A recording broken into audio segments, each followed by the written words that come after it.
નમસ્તે વિદ્યાર્થી મિત્રો, ધોરણ 9 ગણિતમાં આપણે નવું પ્રકરણ શરૂ કરીએ છીએ. પ્રકરણ 8 ચતુષ્કોણ. એમાં તો કે ચતુષ્કોણમાં તો ત્રિકોણની વ્યાખ્યા છે આપણે આવડવી જોઈએ. ત્રિકોણ છે એમાં શું છે તો કે ત્રણ અસમરેખ બિંદુઓ પૈકી બબેને જોડતા જે આકૃતિ મળે તેને ત્રિકોણ કહેવાય. તો આ ત્રિકોણની વ્યાખ્યા છે, જેમાં ત્રણ અસમરેખ બિંદુઓ હોવા જોઈએ. પછી તો હવે ચાર બિંદુ હોય એને આપણે ક્રમમાં જોડીએ તો કઈ આકૃતિ આપણને મળે. તો જો ચાર બિંદુઓ છે એ સમરેખ એટલે કે એક જ લાઈનમાં હોય તો આપણને રેખા મળે. ચારમાંથી ત્રણ બિંદુ છે એ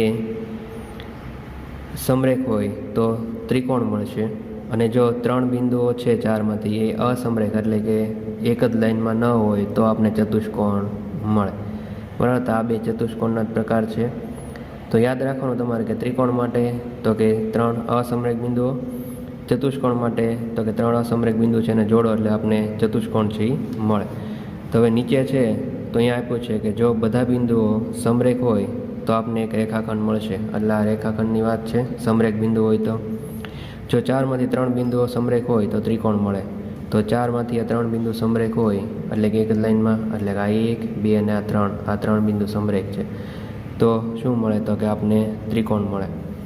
અને જો ચારમાંથી કોઈ પણ ત્રણ બિંદુઓ સમરેખ ન હોય એટલે કે જો આ ચાર બિંદુ છે એમાં આ ત્રણ બિંદુ આપણે લેતા હોય તો એક જ લાઈનમાં આવેલા નથી, તો સમરેખ ન હોય તો આ ચાર બાજુઓવાળી બંધ આકૃતિને કહેવાય ચતુષ્કોણ. તો ચતુષ્કોણની વ્યાખ્યા છે અહીંયા કે જો ચારમાંથી કોઈ પણ ત્રણ બિંદુઓ સમરેખ ન હોય તો ચાર બાજુવાળી બંધ આકૃતિને ચતુષ્કોણ કહે છે. તો વ્યાખ્યા છે એ ચતુષ્કોણની યાદ રાખવાની રહેશે. હવે ચતુષ્કોણના ભાગ કયા કયા આવે તો કે ચતુષ્કોણને ચાર બાજુ હોય, ચાર ખૂણા હોય અને ચાર શિરોબિંદુ હોય. તો આપણે ત્રિકોણમાં શીખી ગયા છીએ કે ત્રિકોણના ત્રણ ખૂણા હતા, પણ ચતુષ્કોણ છે એટલે એના કેટલા આવશે તો કે ચાર ખૂણા, એટલે ખૂણો એ, ખૂણો બી, ખૂણો સી, ખૂણો ડી. એવી જ રીતે ચાર બાજુ તો કે એ બી, બી સી, સી ડી અને એ ડી. ચાર શિરોબિંદુ તો કે એ, બી, સી અને ડી. આની સિવાય તો કે એને બે વિકર્ણ હોય. તો ચતુષ્કોણના ભાગ છે એ કેટલા થાય તો કે ચાર ભાગ થાય. ચાર બાજુ, ચાર ખૂણા, ચાર શિરોબિંદુ અને બે વિકર્ણ, જે અહીંયા તમને બાજુની આકૃતિમાં દર્શાવ્યા છે. હવે ચતુષ્કોણના સરવાળાનો ગુણધર્મ છે એ આપણે જોઈએ તો ત્રિકોણના ત્રણેય ખૂણાનો સરવાળો આપણે ખબર છે કેટલો થતો તો કે 180 અંશ. હવે ચતુષ્કોણ છે તો અહીંયા આકૃતિમાં જો આપણે એક વિકર્ણ દોરીએ તો એ બે ત્રિકોણ ભેગા કરવાથી બનતી આકૃતિ જ બને છે. તો ધારો કે આ ચતુષ્કોણ ABCD છે, એમાં એસી શું છે વિકર્ણ છે. હવે એસી વિકર્ણને કારણે આપણે બે ત્રિકોણ મળ્યા, ત્રિકોણ ABC અને ત્રિકોણ ACD અથવા તો CDA, બેમાંથી જે કયો એ. પછી આપણે ખબર છે કે ત્રિકોણ ABC છે તો એના ત્રણેય ખૂણાનો સરવાળો એટલે કે ખૂણો A, ખૂણો B, ખૂણો C છે એ કેટલો થશે 180. એવી જ રીતે બીજો ત્રિકોણ છે ત્રિકોણ CDA, તો ખૂણો C, ખૂણો C, ખૂણો D અને ખૂણો A, એ ત્રણેયનો સરવાળો કેટલો થશે 180. તો અહીંયા આપણે જોઈએ કે ત્રિકોણ ADCના ખૂણાનો સરવાળો 180, એ જ પ્રમાણે ત્રિકોણ ABCના ખૂણાનો સરવાળો 180. હવે સમીકરણ 1 અને 2 બેયનો શું કરીએ છીએ આપણે સરવાળો, એટલે કે આ બધા ખૂણા છે એ આપણે ભેગા કરીએ છીએ. તો બધા ખૂણાને ભેગા કરીએ એટલે અહીંયા જમણી બાજુ આપણે 180 પ્લસ 180 એટલે કેટલા મળશે 360. હવે આ DAC, ACD, CAB, ACB છે, આ ચાર ખૂણા આપણે ત્રણ અક્ષરમાં આપ્યા છે, ખૂણો D અને ખૂણો B છે એ આમનો આપેલો છે. તો હવે આકૃતિમાં તમે ધ્યાનથી જુઓ તો એ બધા ખૂણા છે એ આ જે આ અડધા ખૂણા છે, ખૂણો A અડધો છે, ખૂણો C એ પણ અડધો છે. અહીંયા બે ત્રિકોણ તો એ બે ભેગા કરો એટલે તમને ખૂણો A મળે, ખૂણો C આખો મળે. D અને B તો આપણી પાસે આખા છે જ. તો 360 છે એ આમ નંબર રહેશે જમણી બાજુ, પણ અહીંયા બધાને ભેગા કરીએ તો ખૂણો DAC અને CABનો સરવાળો થાય ખૂણો A, અને ખૂણો ACD અને ખૂણો ACBનો સરવાળો થાય ખૂણો C. તો આની અંદર આપણે લખીએ ખૂણો A પ્લસ ખૂણો D પ્લસ ખૂણો B પ્લસ ખૂણો C બરાબર 360. તો તમારે યાદ શું રાખવાનું છે કે ચતુષ્કોણના ચારેય ખૂણાનો સરવાળો 360 અંશ થાય. અને કેવી રીતે આવ્યું તો કે આપણે એક વિકર્ણ દોરતા બે ત્રિકોણ મળ્યા અને બે ત્રિકોણનો શું કર્યો તો સરવાળો. એના ઉપરથી આપણે ખબર પડી કે ચતુષ્કોણના ચારે ખૂણાનો સરવાળો 360 અંશ થાય. હવે ચતુષ્કોણના પ્રકાર છે તો તમને વ્યાખ્યા છે એ પરીક્ષામાં પૂછાય છે. તો ચતુષ્કોણની પ્રકારમાં જોઈએ આપણે તો પેલું જે આપેલું છે એની અંદર તો કે આકૃતિ 1માં ચતુષ્કોણ ABCDની સામસામેની બાજુઓની ફક્ત એક જ જોડ રેખાઓ AB અને CD સમાંતર છે. તો હવે જે આપણે આ આકૃતિ આપેલી છે ચતુષ્કોણ ABCDમાં એમાં AB અને આ CD આ સામસામેની બાજુ કહેવાય. એ બે કેવી છે ખાલી સમાંતર, એટલે કે આ એક જ જોડ આપણે સમાંતર મળે છે. AD અને BC વિશે કોઈ માહિતી નથી. તો જે ચતુષ્કોણમાં સામસામેની એક જોડ છે એ સમાંતર હોય એને કેવો કહેવાય તો કે સમલંબ ચતુષ્કોણ કહેવાય. જે તમને વ્યાખ્યા અહીંયા આપેલી છે, આ સમલંબ ચતુષ્કોણની વ્યાખ્યા છે. પછી તો કે આ બીજો ચતુષ્કોણની આકૃતિ છે એમાં તો કે એ ચતુષ્કોણમાં સામસામેની બંને જોડની રેખાઓ કેવી છે સમાંતર. તો સામસામેની બાજુની બંને જે રેખાઓની જોડ છે એ સમાંતર હોય એને કેવો કહેવાય તો કે સમાંતર બાજુ ચતુષ્કોણ. તો આ ચતુષ્કોણ PQRS છે, MNRS છે, DEFG છે અને ABCD. આ 1, 2, 3 ને 4 આ ચારે ચતુષ્કોણ છે એ કેવા કહેવાય છે સમાંતર બાજુ ચતુષ્કોણ, કારણ કે એની સામસામેની બાજુઓની બંને જોડ છે એ કેવી થાય સમાંતર. હવે તો કે આગળ વધતા આપણે સમાંતર બાજુ ચતુષ્કોણમાં એટલે કે સમાંતર બાજુ ચતુષ્કોણની વ્યાખ્યા યાદ રાખવાની, એની અંદર થોડુંક ઉમેરવાનું. એટલે કે એક ખૂણો છે એ કેટલાનો હોય 90 અંશનો. એટલે કે આ ચતુષ્કોણ છે MNRSમાં ખૂણો M છે એ કાટખૂણો અથવા તો 90 અંશનો કહી શકાય. તો જે સમાંતર બાજુ ચતુષ્કોણમાં એક ખૂણો કાટખૂણો હોય અથવા તો 90 અંશનો હોય તેને કેવું કહેવાય લંબચોરસ કહેવાય. તો અહીંયા તમારી લંબચોરસની વ્યાખ્યા થઈ ગઈ. પછી સમબાજુ ચતુષ્કોણ એટલે કે જે સમાંતર બાજુમાં સામસામેની બધી બાજુ કેવી હોય સરખી, પણ આમાં છે એ ચોરસમાં અને સમબાજુમાં થોડોક ફેરફાર છે તો એ ધ્યાન રાખવું. બરાબર. સમબાજુ ચોરસ, સમબાજુ ચતુષ્કોણ અને ચોરસ બેની વ્યાખ્યા સરખી જ થાય છે પણ થોડો ઘણો એમાં ફેરફાર છે. સમબાજુમાં શું છે તો કે સમાંતર બાજુ ચતુષ્કોણ જેની ચારે બાજુ છે એ સરખી હોય એને કહેવાય સમબાજુ ચતુષ્કોણ. સમબાજુમાં તમને ખૂણા વિશે માહિતી મળશે નહીં. બરાબર.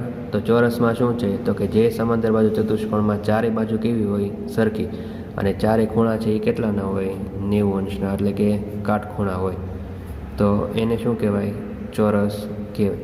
તો સમબાજુ ચોરસ બેમાં ખાલી ખૂણાનો ફેર છે. અને છેલ્લું જે આકૃતિ દેખાય છે એમાં પાસેની બાજુ છે એ કેવી હોય સમાન, એટલે કે સરખી, તો એને કહેવાય પતંગાકાર ચતુષ્કોણ. તો કુલ તમારે 6 વ્યાખ્યા છે એટલે કે 6 ચતુષ્કોણના પ્રકાર છે એ યાદ રાખવાના. આમાંથી તમારે ગમે એની વ્યાખ્યા પૂછાય છે તો આકૃતિ સહિત આપણે વ્યાખ્યા લખવાની. હવે થોડુંક ખરા ખોટામાં પૂછાય છે એ જોઈએ. તો ચોરસ, લંબચોરસ અને સમબાજુ ચતુષ્કોણ એ બધા સમાંતર બાજુ ચતુષ્કોણ છે. તો તમને ખરા ખોટામાં પણ પૂછે કે ચોરસ છે એ સમાંતર બાજુ ચતુષ્કોણ છે, સાચું ખોટું? તો સાચું. બરાબર. રીતે લંબચોરસ, સમબાજુ ચતુષ્કોણ એ બધા કેવા કહેવાય તો કે સમાંતર બાજુ ચતુષ્કોણ કહેવાય. હવે ચોરસ એ લંબચોરસ તેમજ સમબાજુ ચતુષ્કોણ છે. તો ચોરસમાં તો કે ચારે ખૂણા 90ના હોય તો એક ખૂણો 90નો છે એ આપણે કહી શકીએ અને એ સમાંતર બાજુ ચતુષ્કોણનો જ ભાગ છે. તો એ ચોરસ છે એ લંબચોરસ પણ કહેવાય અને સમબાજુ ચતુષ્કોણ પણ કહેવાય. એવી જ રીતે પતંગાકાર એ સમાંતર બાજુ ચતુષ્કોણ નથી.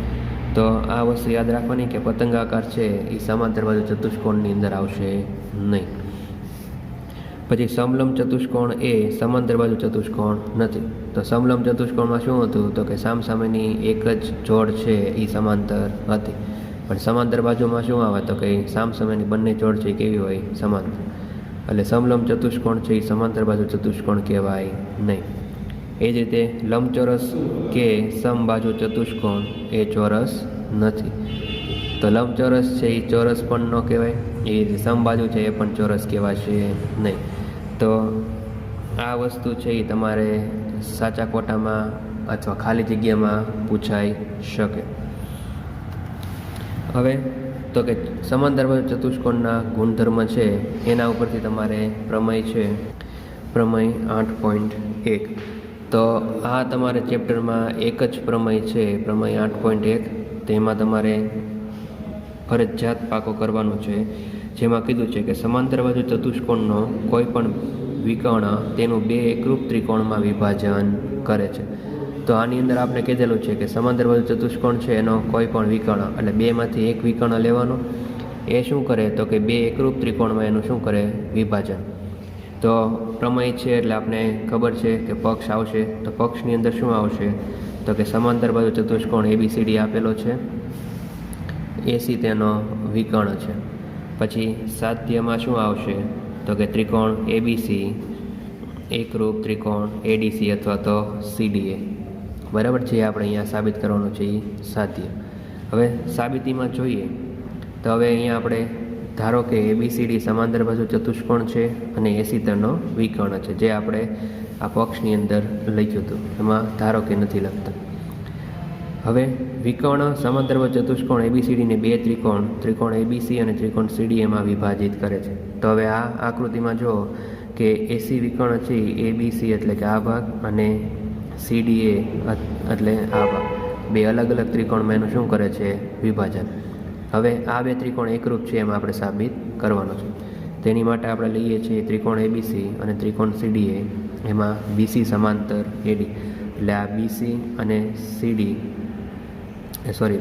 અને AD એ બે છે સમાંતર, અને AC આપણે શું લઈએ છીએ, એની છેદિકા. આવું કરવાનું કારણ તો કે અહીંયા આપણે યુગ્મકોણ મળે. આ યુગ્મકોણ માટે તમને પ્રકરણ 6 છે યાદ રહેવું જોઈએ. તો જો ખૂણો BCA તો BCA એટલે કે આ ભાગ, અને ખૂણો DAC એટલે કે આમ જો તો આવી રીતે તમારે આ ZB નો છે, અથવા તો આમથી આમ બનાવો તો પણ ચાલે. એટલે કે આ આટલો C ખૂણો અને આનો આટલો A ખૂણો, એ બે કેવા છે, સરખા. એ શું છે તો કે યુગ્મકોણની જોડ છે. હવે આપણે બાજુ ફેરવીએ તો કે AB સમાંતર DC, તો AB અને DC બે કેવા લઈએ આપણે, સમાંતર, અને AC એની શું લઈએ છીએ, છેદિકા. તો એમાં પણ આપણે અહીંયા Z આકૃતિ મળે છે. Z એટલે યુગ્મકોણ. તો ખૂણો BAC તો BAC એટલે કે આ ભાગ, અને ખૂણો DCA તો DCA એટલે આ ભાગ. તો આ અને આ બે કેવા થાય છે, સરખા. એ કોના કારણે તો કે યુગ્મકોણની જોડ છે. હવે તો કે બે ખૂણા મળ્યા તો આપણે એક બાજુ સમાન, તો કે AC બરાબર CA. તો બે ત્રિકોણમાં AC અને CA એટલે કે આ સામાન્ય બાજુ છે. તો પ્રકરણ 7માં આપણે શીખી ગયા હતા કે ખૂણો બાજુ અથવા તો ખૂ બા ખૂ પ્રમાણે બે ત્રિકોણ છે એ કેવા સાબિત થાય, એકરૂપ સાબિત થાય. તો જે આપણે સાબિત કરવાનું હતું એ આપણે મળી. તો ખાલી તમારે બાજુનું ધ્યાન રાખવાનું છે અને યુગ્મકોણ કયા બને છે એનું ધ્યાન રાખો, ખૂબાખૂનો નિયમ યાદ રાખો, અને તમને આ પ્રમેય છે એ સાબિત થઈ જશે. પણ તમને યુગ્મકોણની જોડ બનાવતા આવડવી જોઈએ, તો જ તે તમને આ પ્રમેય છે એ આવડશે. હવે બાકીના પ્રમેય છે એની તમારે ખાલી પ્રતિજ્ઞા એટલે કે આ વસ્તુ યાદ રાખવાની, જેમાં છે સમાંતર બાજુ ચતુષ્કોણમાં સામસામેની બાજુઓ સમાન હોય.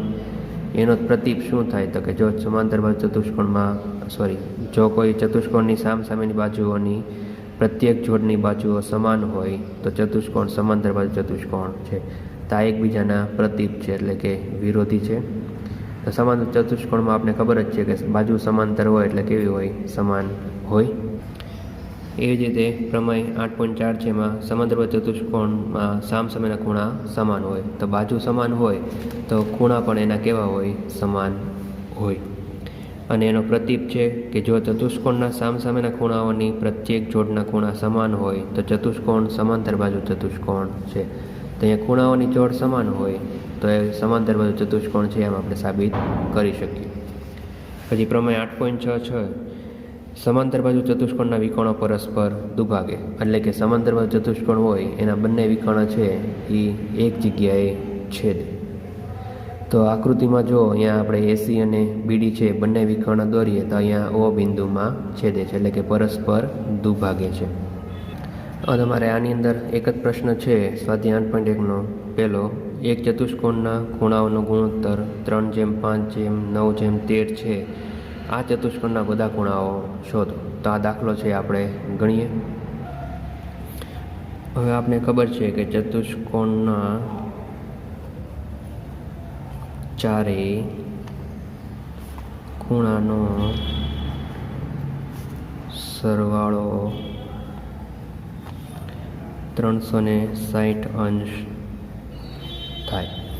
હવે આ બધું ગુણોત્તરમાં આપ્યું છે. ગુણોત્તર કાઢો એટલે આપણે ધારવું પડે. તો અહીંયા લખીએ આપણે, ધારો કે ચતુષ્કોણ ABCDમાં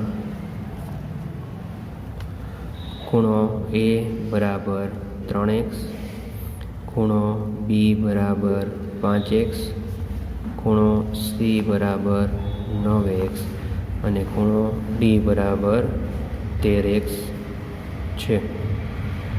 હવે તો કે ચારેયનો સરવાળો, તો કે ખૂણો A પ્લસ ખૂણો B પ્લસ ખૂણો C પ્લસ ખૂણો D બરાબર 360 અંશ. હવે તો બધાની કિંમત મૂકીએ તો અહીંયા 3x plus 5x plus 9x plus 13x બરાબર 360 અંશ.